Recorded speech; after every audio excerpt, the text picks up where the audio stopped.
ஐந்து கரத்தோனை போற்றி, ஆணை முகத்தானை போற்றி, மூஷிக வாகனனை போற்றி, மூலப்பரம்பொருளை போற்றி, சித்தி புத்தி விநாயக பெருமானை போற்றி. குருவே சரணம். இணையத்தால் இணையங்களுக்கு வணக்கம். இது 2025 சனி பயிற்சிக்கான ராசி பலன். சனி மார்ச் 29 கும்பராசிலிருந்து பயிற்சியாகி மீனத்துக்கு போகிறாரு. இது தனுசு ராசிக்கு எப்படி இருக்க போகுது அப்படிங்கிறத பார்க்கலாம்.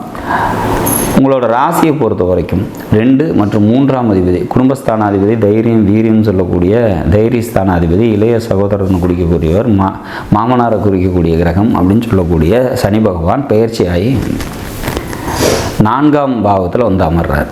4 கேந்திரத்தில் சனி இருக்கும் போது பார்த்திங்கன்னா நம்மளோட கம்ஃபர்டபுள் ஜோன் கொஞ்சம் அடி வாங்கும்.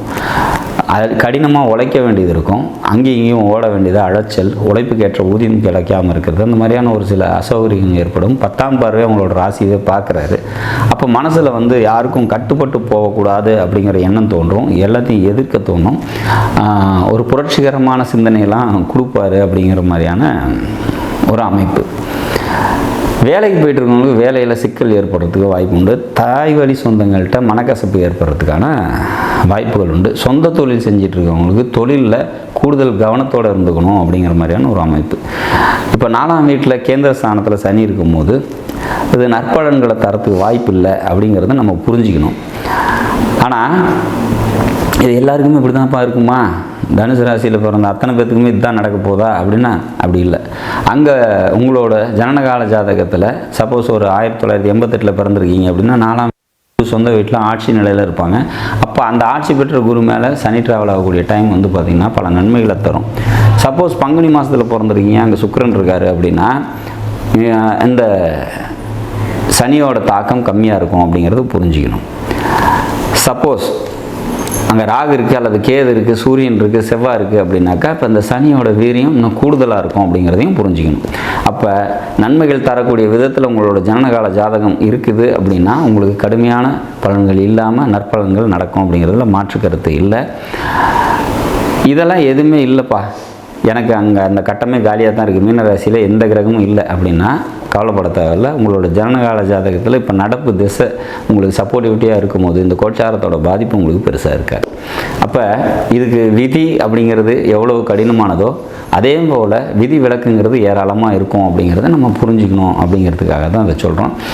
ஒரு கிரகம் கோச்சாரத்தில் ஒரு தீமையை தரக்கூடிய விதத்தில் அமரும் போது எல்லாருக்கும் ஈவனாக தீமையை தந்துருமா அப்படின்னா இல்லை, பல விதிவிலக்குகள் உண்டு அப்படிங்கிறதையும் புரிஞ்சுக்கணும்.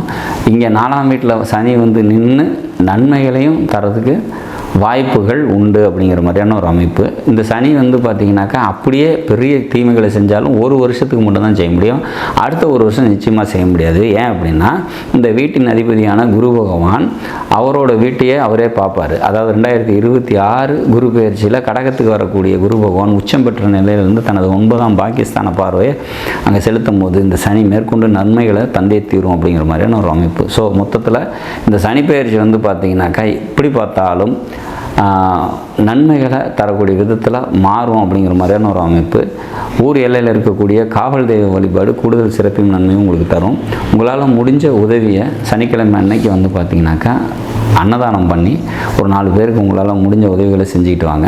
அப்படிங்கும்போது இந்த சனியோட உங்கள் ஆசீர்வாதம் உங்களுக்கு கிடைக்கும் அப்படிங்கிறத நம்ம புரிஞ்சுக்கணும். 4ல் சனி இருக்கும்போது சுகஸ்தானம் கொஞ்சம் அடி வாங்கத்தான் செய்யும். ஸோ தனுசு ராசியை பொறுத்த வரைக்கும் தொழிலில் கூடுதல் கவனத்தோடு இருந்துக்கங்க. சோம்பேறித்தனத்தை விட்டுட்டு எந்த ஒரு வேலையும் முனைப்பாக தெளிவாக செய்யுங்க. வேலைக்கு போயிட்டுருக்கவங்க வேலைக்கு கூடுதல் கவனத்தோடு இருங்க. தாய் வழி உறவினர்கள்ட்ட தேவையற்ற வாக்குவாதங்களை தவிர்த்துருங்க. இவ்வளோ தான் இந்த பயிற்சியில் நம்ம ஃபேஸ் பண்ணக்கூடிய விஷயம்.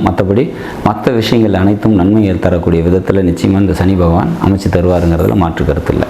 நாடும் நாட்டு மக்களும் நலமுடன் வாழ நவகிரகங்களை வேண்டி அமைகிறேன். நன்றி, வணக்கம்.